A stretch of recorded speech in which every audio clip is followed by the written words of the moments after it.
Hello and welcome to episode 448 of the Money to the Masses podcast with your resident expert, as always, Damien Fay, and me, Andy Leaks. Damien, welcome back. How you doing? Well, it's good to be back, and it's our anniversary, so it's a big birthday. It's our 14th birthday. So Money to the Masses was 14 last Sunday. Every year, like most people do, as you get older, you start to forget your birthday, and we actually share the same birthday as Facebook. So whenever Facebook has a birthday, you know that Money to Masses is having a birthday too. We were 14 last Sunday, so that was a milestone for us. And for those who don't know the story, I'll give you the quick version of what Money to Masses, or how it came about. And it was something that I created 14 years ago it was a blog. My daughter was just been born. I come back from paternity leave, deciding what to do with myself when I was working in the city, and essentially started giving away my knowledge for free on the internet, and it started to gain traction. After about 4 years, I then started working on it full time, quit my day job, and then here we are 14 years later.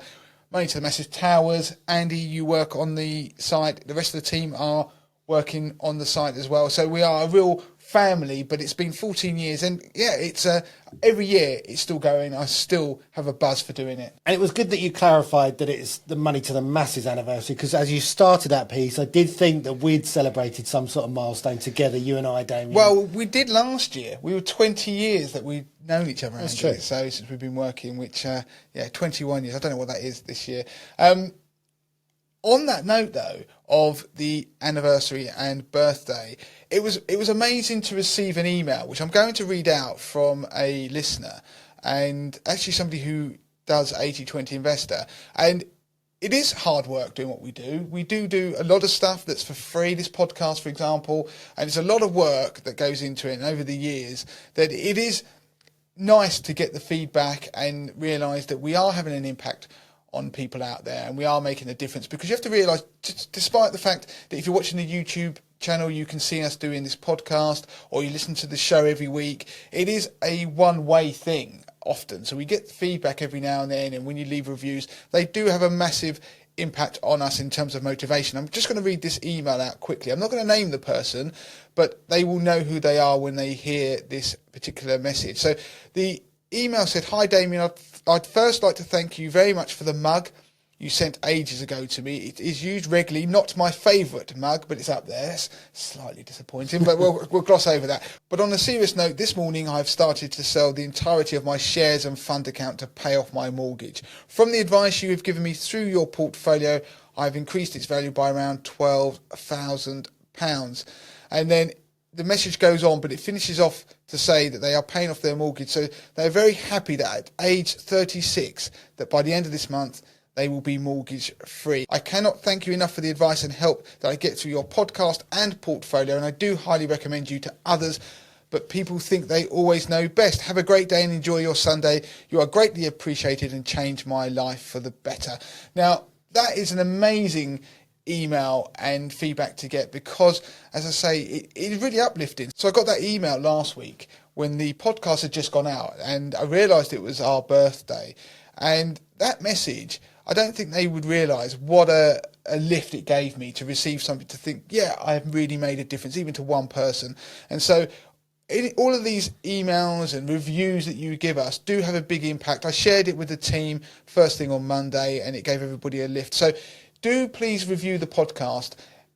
Whatever app you use, 5 stars is always appreciated, but it does have a material impact. You've got to realise that whatever you do in life, if there is something that happens, that somebody does a great bit of service or whatever it may be, do give that feedback. And that's why I've always done it. I've always realised that if somebody does something that I do think they've gone the extra mile, I always like to give the feedback, whether it's in a shop, or whether it's maybe, I did once do it for a doctor who inadvertently realised that I had E. coli and had an infection after an operation, and made me go to hospital, and I didn't want to go, and then luckily it turned out okay. But again, I fed back because of this. They've done something that had really helped me. So do give that feedback if you get a chance. So now moving on, before we tell you what's on the show this week, one thing I did want to point out, last week we talked about the car mis-selling, And there's been a great tool that's been created by Martin Lewis. We'll put a link in the notes of the show so you can go through to it. And it actually just creates a template for you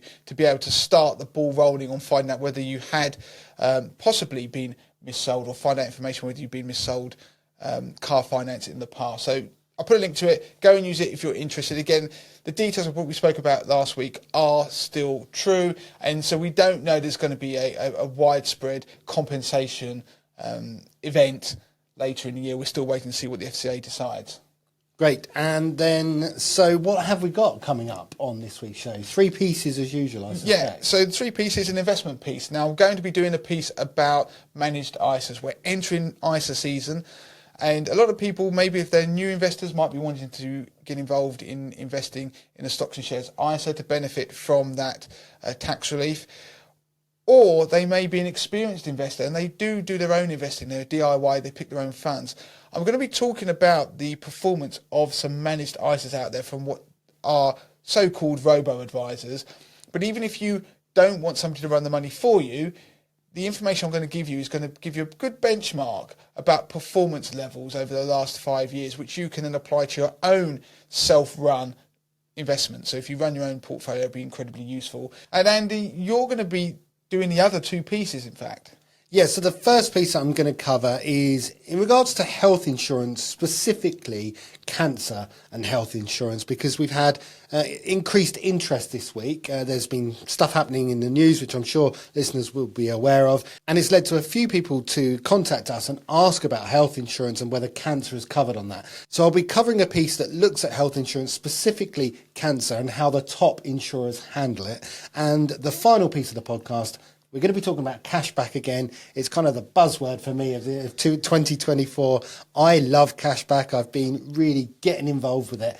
And I'm just going to give you my experience of cashback, something that happened to me quite recently where I managed to stack cashback rewards, and how people at home can do that quite easily. Yeah, and it was impressive. That was why it's become a podcast piece. I badgered Andy to do it on the podcast because what he managed to achieve in terms of cashback, I was very impressed with. So we're going to kick straight on with the investment piece, Andy, before I sit back and then fall silent while you do the rest of the show. Investing.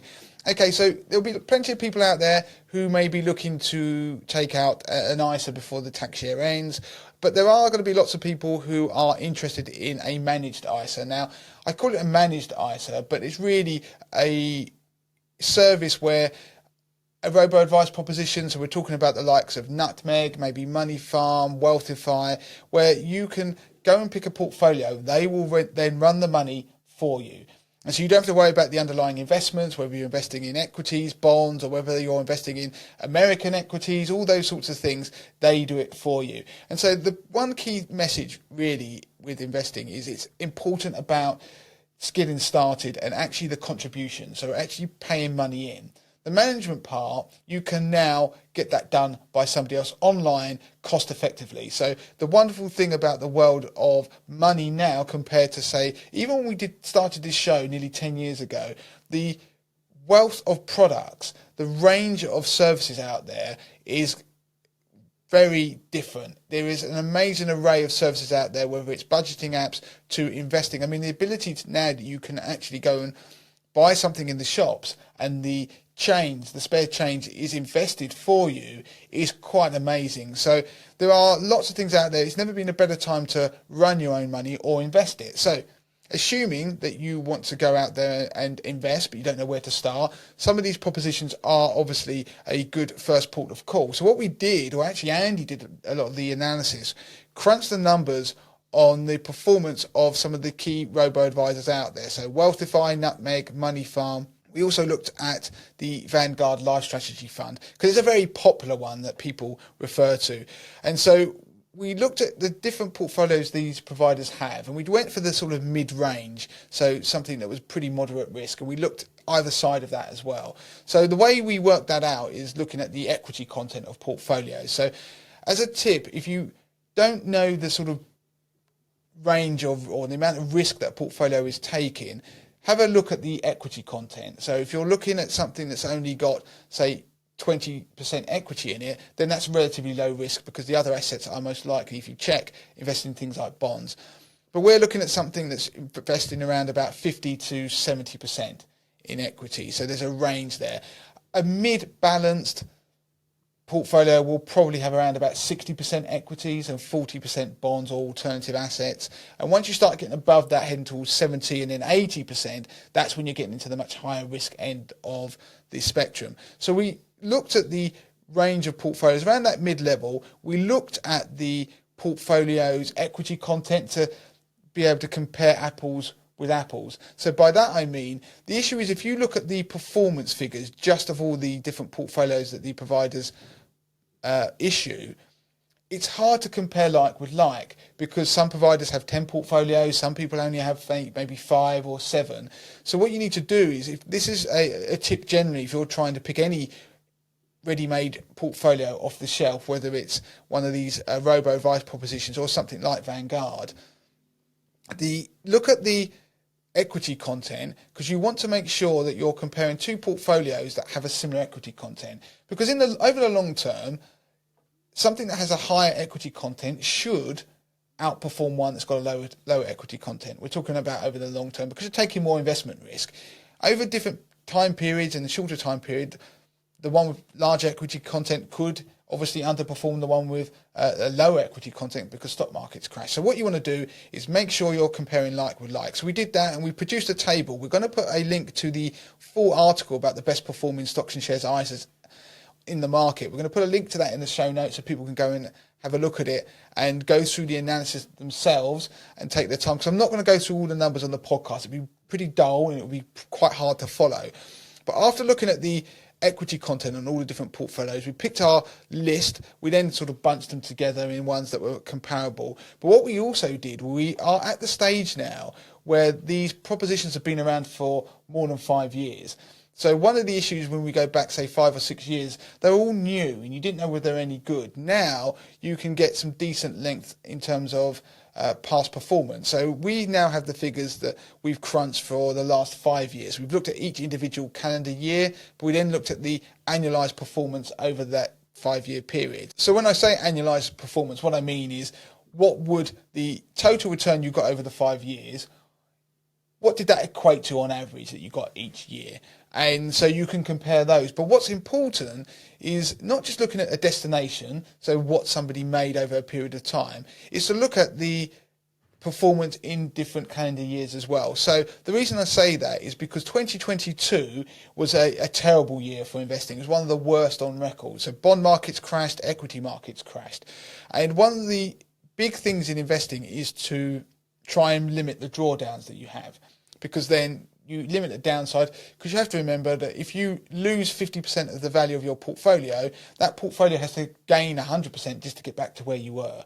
And so you want to limit that downside. So it's important to look at how well a portfolio does in the bullish years like 2021, and actually 2023 was pretty good too, but also how they did on the downside. So when we had a bad year, how much did they fall?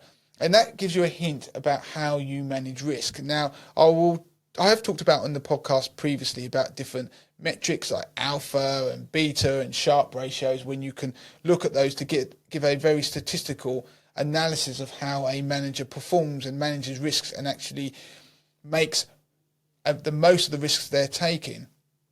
But unfortunately, you won't find those for these portfolios. They're not published.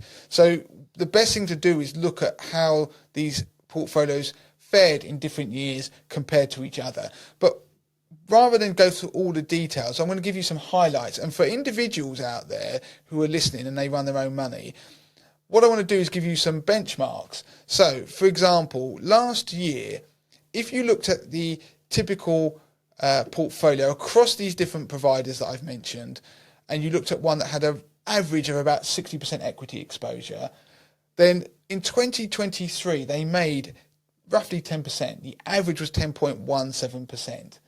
And so you could look at your portfolio, and if you had a similar makeup of equity content, then you can say, were you in line with that? Now, if you had about 70% equity content, so a little bit more risk, then they made about 11.5%. But then here lies the issue, just looking at the last year.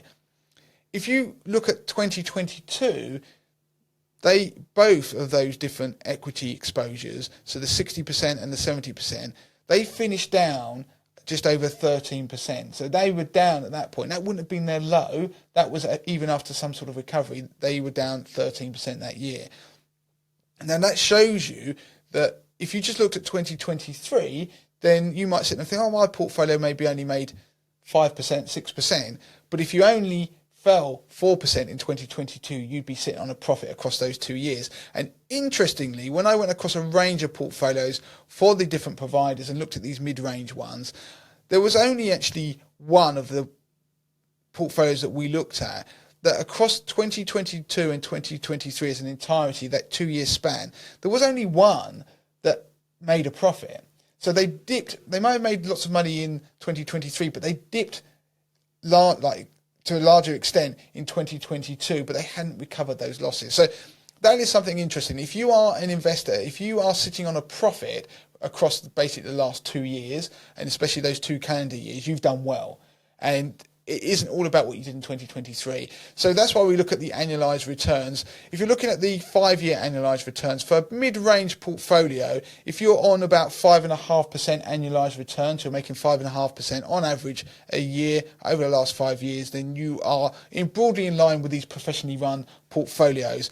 That's if you've got a 60% equity exposure. But if you've got a 70% equity exposure, you're probably looking at about 6.8% is the average. So there's some benchmarks there for everybody. So you can look at portfolios. If you're somebody who's going to look at a managed portfolio, use those as a benchmark.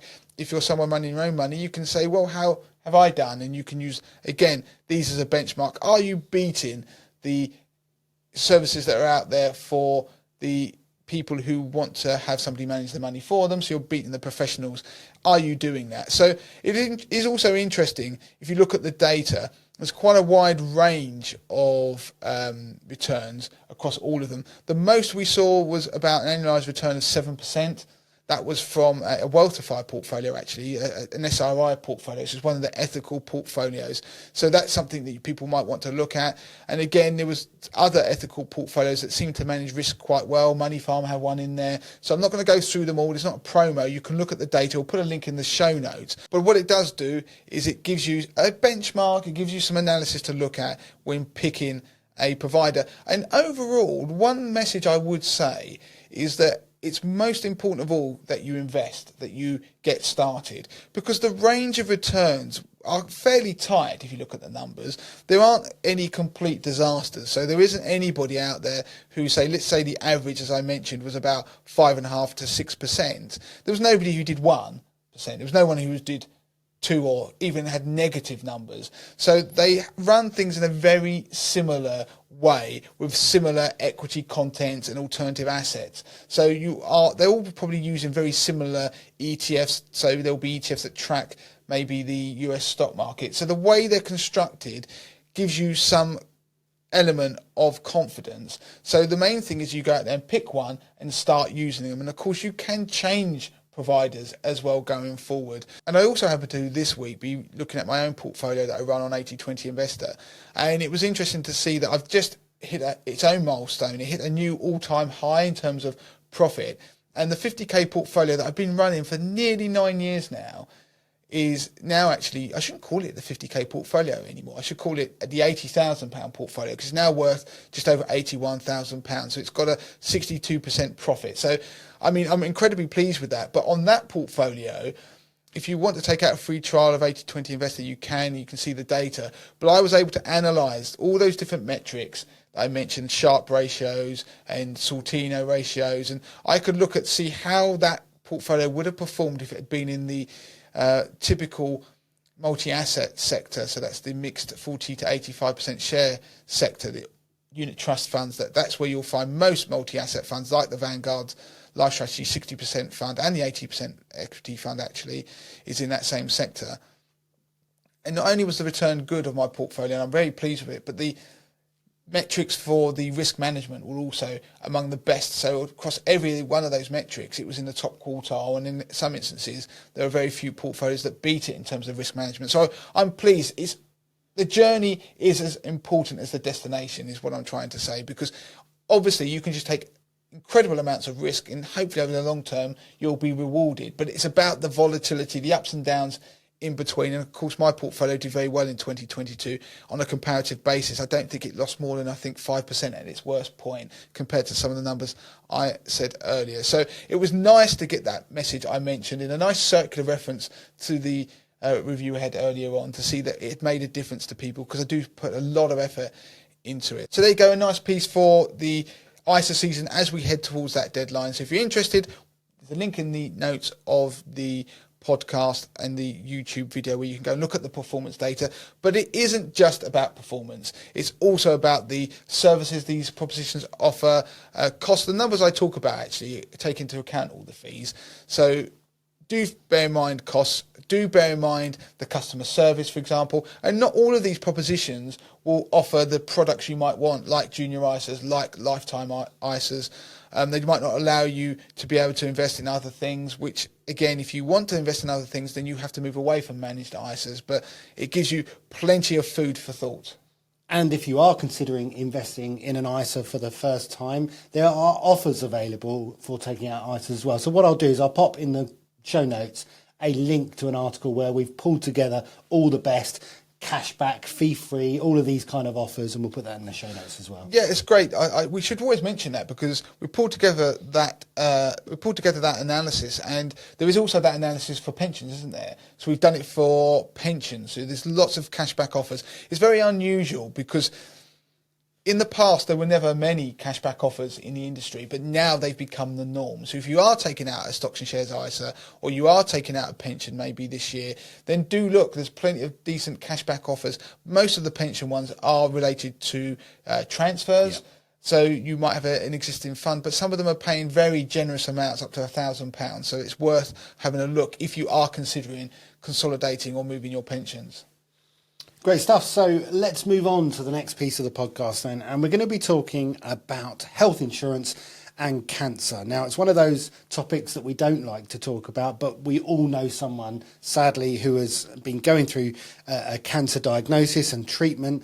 And so there are products out there that you can use that will help with things like diagnostics and treatment. And we have had a few questions from our listeners saying, look, health insurance, is it worth it? What sort of cancer cover is there and how does it work? So this piece is all about really going through what kind of cancer cover is available on a health insurance policy. Now, just briefly, we have covered things like critical illness cover in the past, which does do a payout for cancers. We're not covering that in this part of the podcast. We'll link to articles and shows that we've done in the past that talk about critical illness cover, which is a lump sum payout, and we'll link to that in the show notes. This is something slightly different. Yeah, so when we're talking about critical illness, just for those who may not have heard those shows before, but critical illness cover will pay out upon diagnosis of certain conditions that are covered by the policy. So it's not that we're talking about. This is now about treatment, isn't it? Exactly. This is health insurance. Exactly right. So we looked at the top health insurance providers throughout the UK market. So we're talking about companies such as AXA, Aviva, Bupa and Vitality. We've talked about Vitality on the podcast before, about the various benefits that they offer. And we looked at the terms and conditions and the benefits that you can get on their different types of policies, and we've pulled that information together. Now, it's important to note that while all health insurance providers will cover cancer in some form, not all of them cover it as standard as part of their core cover. So for some insurers, you'll have to add it on as an additional benefit, and there'll be an additional cost for that. But similarly, some companies will add it on as what they call a core benefit, but then you can strip it back and you can simplify the cover and bring down the cost. And there are two ways you can do that. You can remove cancer cover completely, which of course means you won't be covered for cancer, or you can actually take out something which is like an NHS benefit. And we'll talk about NHS and how the NHS sort of dovetails in with health insurance in just a second. So I'll quickly go through each of the top insurers and how they deal with their cancer cover. So Aviva does cover cancer as part of their core health insurance plan, and they have a pledge that says that they'll cover all of the treatment and care as needed by your as recommended by the specialist. It also provides aftercare, including consultations with dietitian. And this is where it's quite interesting, because when you actually start to dig into the details on the various insurers, you get to see the additional benefits that they offer. And so it is worth doing that. And actually, we'd recommend that you probably speak to an expert, and we'll put details in the show notes, and we've put them in the article on how you can speak to someone about which cover is best for them. There are things like prosthesis, so you can have payouts for prosthesis, and also for wigs, and also for treatment at home. So it really does depend on the different insurers. So with Aviva, they have what's called a 6 weeks NHS option, which is the ability to reduce the premiums if treatment is available on the NHS within 6 weeks. If it's not, then they will straight away fast track you through to treatment on the actual policy. But if you can get treated on the NHS, so it's like an insurance policy on the insurance policy. So they'll cover you, but the NHS is the first port of call. So it's almost like an insurance policy on the NHS, that they might fail you and not actually deliver what we are expecting. And we've got to be realistic. I mean, unfortunately, the NHS isn't able to deliver often the standards of care that people are hoping for. And so this is really something that is, like you said, gives some fallback that it will pay out if the NHS can't deliver in a set period of time. Exactly right. It's that fallback, and if getting treated quickly is high on your priority list, but you don't want to pay through the nose, you could take the NHS 6 week option, and then within 6 weeks you're going to get looked at, you're going to get diagnosed, you're going to get the treatment process started. Another thing that Aviva offer, and a lot of insurers offer this as well, is what they call a cash payment if you get treated by the NHS. So let's ignore the 6 week options. Let's assume with Aviva you've taken the full cancer cover, but for whatever reason, whether it's because you were already under the NHS care and you get fast tracked through and you're happy with the NHS service you're receiving, because you've had the insurance in place and you didn't take advantage of it, they'll pay a cash payment for every night or every day that you're having to receive treatment. And with Aviva, that's £100 for each day or night of eligible treatment, with no limits on there. So some do have limits, some don't. So on Aviva, it's no limits. Some additional benefits with the Aviva cover is things such as 5 video GP sessions each year. You'll find most insurers offer GP online, either by phone or by video call. Some do allow you to see an actual GP, but there may be an additional cost. Aviva limit it to 5 a year, but it's still pretty good. And there's additional benefits where you can get discounts off like health clubs and things like that. So that's Aviva. I'm going to go through 2 or 3 others. So AXA also provide cancer as part of their core cover, and they'll provide a dedicated case manager throughout the treatment process. You'll get access to the latest licensed drugs, proven drugs that aren't even available yet on the NHS, which is quite interesting. They also have an NHS cancer support option, which is slightly different to the 6 week option we talked about earlier. This one is good for those who simply just want to cut down on the cost because it is cheaper, or for those who don't actually qualify for the cancer cover. Let's say, for example, they've got family members, close family members who have suffered cancer recently, or if they've had a history of cancer themselves, they could take the NHS cancer support option. And what it does is it doesn't cover for treatment. However, it will cover the cost of licensed cancer drugs, which the NHS won't pay for. So it's kind of like this middle ground. You're guaranteeing potential treatment if the NHS is saying it can't do it. In terms of additional benefits on the AXA cover, again, they give you what's called Doctor at Hand, which is access to a virtual GP or advanced nurse practitioner. And they also do additional support for things like muscle pain, bone and joint pain, and they also have a specialist service for menopause. They have a specialist menopause support service, which is available for free. I mean, I don't know if I should say this. I always try and be very independent. I don't talk about the products and services that I tend to use. But, I mean, I have to say, I've used AXA Health Insurance, and anyone listening to the podcast will know that not long ago I had an operation on my hand that was causing problems, and it was actually done via them, and the experience was good. I mean, you are having to pay for these things, so I mean, obviously mine was just a general issue, nothing related to obviously cancer or anything, but there will be a lot of people. We have a lot of people interested in health insurance at the moment, and it is something that is being largely driven by families, in fact. So it's changing the dynamic of that market where people are wanting cover for their entire families, and part of that is particularly they want it for their children, and some of these services also have obviously benefits for mental health as well. So that's an aside. I've diverted, Andy, but I know there'll be people sitting there listening to this and thinking about health insurance, and we're talking about cancer in particular, but at the claims process, you don't have to think that people are trying to get out of paying for things, because my own experience when it comes to claims, it hasn't worked like that at all. But everybody is different. Sorry, carry on. The percentage of successful claims in health insurance is incredibly high. So if you've got that policy in place and you've been paying for the premiums, you can be rest assured that they're going to do their best to pay it out. They're not in the business of of the bad press of not paying out and wriggle out of things. They're really not. And funny, you mentioned there about families. Bupa, who I'm just coming on to now, they're really coming into their own this year. They've really moved their product on.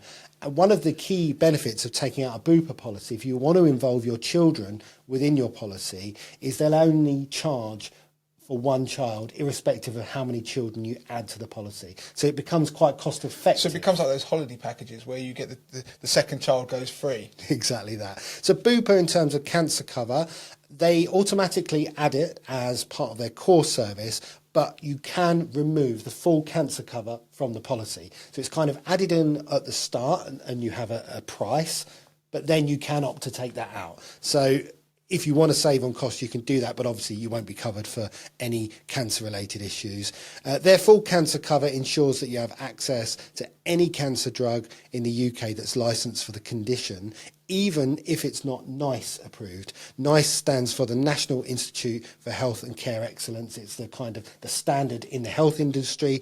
So you will get access to potentially additional drugs within the Bupa policy. It says it will support members from diagnosis to treatment and also for palliative care if needed. It states that everyone's cover is individual and you may have some limits or exclusions on your policy. So it's important that there is some caveats in there, but again, speak to an expert. If you've got any particular concerns, we'll put details in the notes of the best people to speak to. You can ask them the questions and they will tell you quite clearly whether Bupa is going to be right for you or not. Bupa also has an NHS Cancer Cover Plus option, which will provide cover only if, in the first instance, the NHS cannot provide the treatment. So there isn't a date attached to that, but if the NHS is unable to treat you, then you revert to Bupa in that instance. And if you do get treated within the NHS and you do have the cancer cover included, again, you can get that cash payment if you do decide to get treated or you do end up getting treated through the NHS. And that cash payment is £100 per day. In terms of additional benefits with Bupa, you get access to a members area where you can get discounts off of online gym memberships and also access to discounted dental treatment if that interests you. I'll move on to the final one now because these are the four main top health insurers that you would have heard of. We'll move on to Vitality. Now, Vitality's cancer cover is extremely good. All plans include advanced cancer cover, which pays for all costs associated with any cancer diagnosis. Effectively, it means if you are diagnosed with cancer, Vitality will cover your inpatient and outpatient costs in full. They will also pay up to £300 for any wigs or restyling of your hair, which is quite interesting. The others don't do restyling, so I think that was quite an interesting one when I was looking through the details. They'll also pay up to £200 for any mastectomy bras if needed and up to £5,000 for any prosthesis that's required. Again, they do have this cash payment if you end up getting treated through the NHS. That's £125 per day or £250 if you are treated as an inpatient. And in terms of rewards, we've talked about Vitality before. They're probably the market leader. They've got an excellent range of rewards. Go and check out our Vitality review. We'll put links in the show notes. So that's kind of a whistle-stop tour of the fact that cancer is covered on most health insurance products. You will end up paying for it in most instances, but people that are worried out there thinking, oh, they'll try and wriggle out of the payments or it's not fully covered, you pay your premiums, you add it to the cover, you'll be covered. Yeah, and of course, the surge of interest in this was obviously led by the news story, obviously regarding King Charles as well this week. So that was why there's lots about people interested in searching about cancer and what would happen if they got it and what could they do about it and things like that. What I want people also to do is we're going to put a link in the notes to an interview that we did with Emma Thompson, who's a friend of ours, somebody we used to work with, but also worked with in the industry. And unfortunately, she was diagnosed at a young age with breast cancer, and she talked about the impact that had on her, but also the benefit of the policies that she had, insurance policies, and one of them being health insurance. And some of the points that you're mentioning at the end there on that last policy about things that will be things you didn't even think about, things like wigs and things like that. There are benefits of health insurance that you won't think about until you're actually in that moment. And I remember Emma talking about one of the things of being able to have some money from one of her policies. It was actually a critical illness policy, I think, that paid out for her, that enabled her to be able to pay someone to help wash her hair.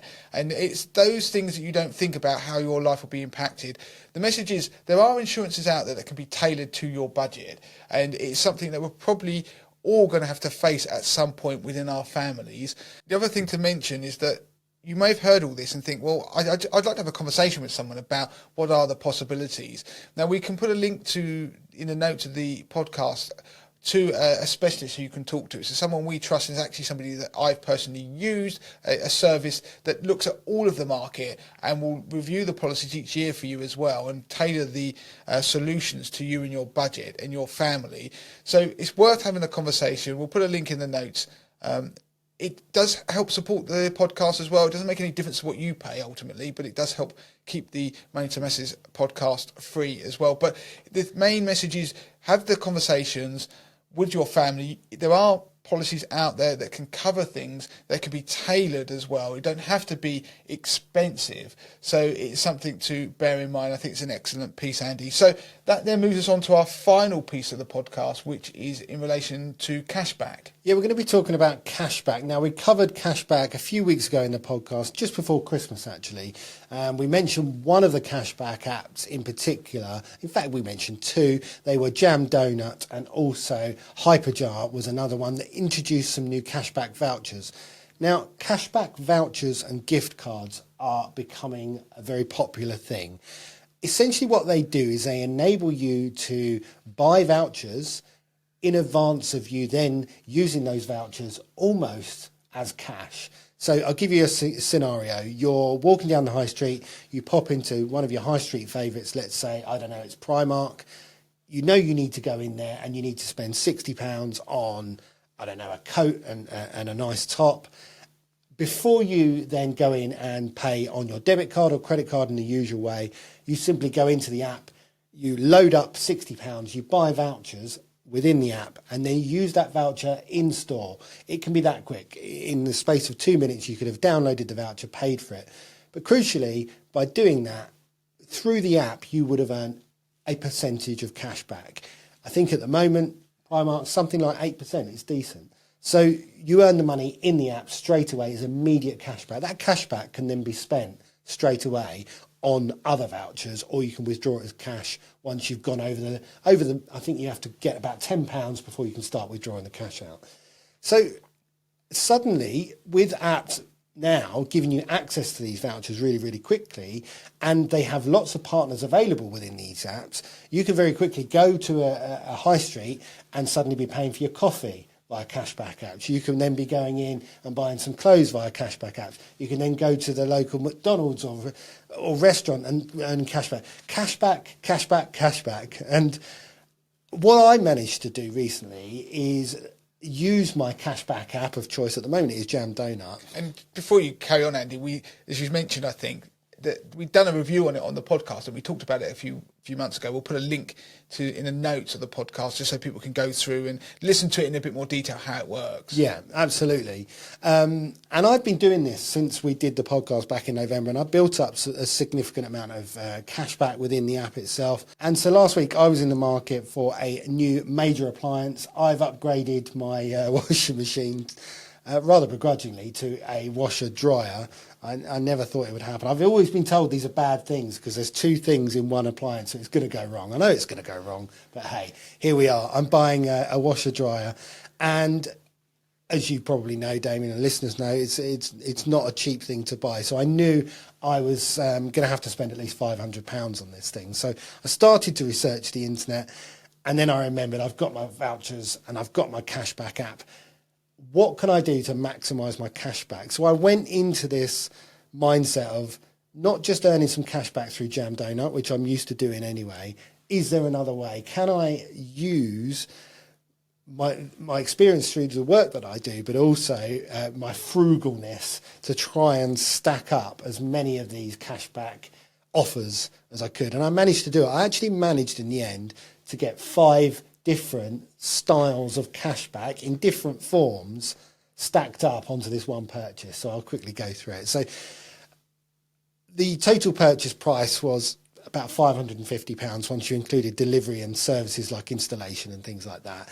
So immediately what I did is, when typing into the browser, it doesn't matter which shop I used, immediately Honey, which is a Chrome extension on your browser, immediately Honey kicked into action when I started to go into the checkout area.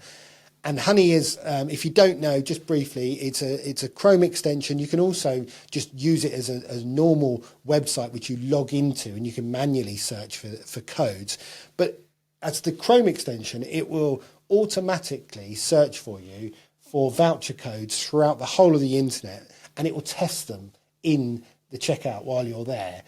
And it will say, we found a voucher code and it works, and this is the one. And it will automatically then apply that discount voucher off of your purchase and show it. It is incredible that it does it. Like you say, you're just shopping. It could be any shop, and suddenly it'll pop up and say, it'll give you a voucher code to give you a discount.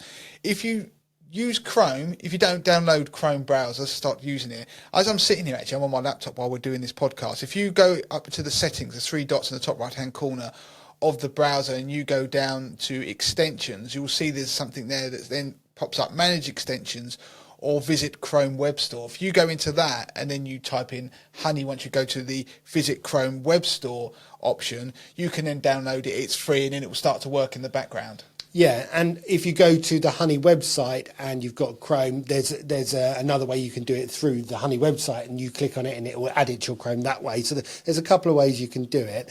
So I managed to get £15 discount immediately without even trying, which I was quite happy with. Honey also does something called Honey Gold, which is when you make a purchase, if you're logged in to Honey, you will then get points. Now, points add up to vouchers and prizes. So I was able to get £4 worth of Honey Gold, which is essentially credit to, and then once you earn enough Honey Gold, you can then exchange that for vouchers. So another £4 again through Honey, so that's 2 different ones.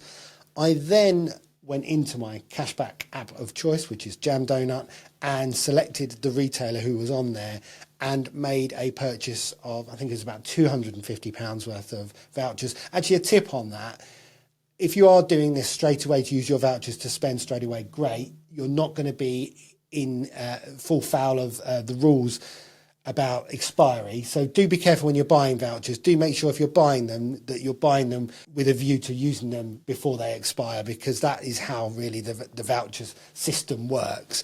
I did test it first of all with a £10 voucher to make sure it works. So that's a little tip there. Don't load a lot of money onto vouchers and then suddenly you find, oh, this purchase, that you're not allowed to apply a gift card or a voucher to it. So I did a test first, then I did. So I got £13.75 back on cashback through the vouchers. I then got a referral bonus, which is a different type of bonus, cashback, of £4 from Jam Donut itself, because I was clever enough to split the vouchers, half me and half my wife. So my wife has also got the Jam Donut app.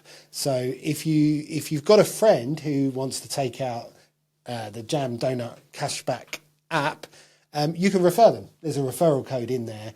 So you referred your wife to get the app? I referred my wife to get the app. She then bought the vouchers for this purchase. And so we got a £4 referral bonus. That's number 4.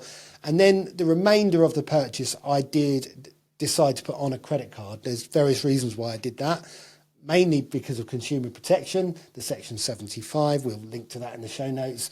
That enabled me to get cashback through my Amex cashback card, and I got about £4.50 cashback on there. So overall, I got something in the region of £42 cashback through 5 different routes, and I was quite pleased. That is impressive, Andy. And Andy came in and told me that, and I was marvelling at the stacking nature of his cashback.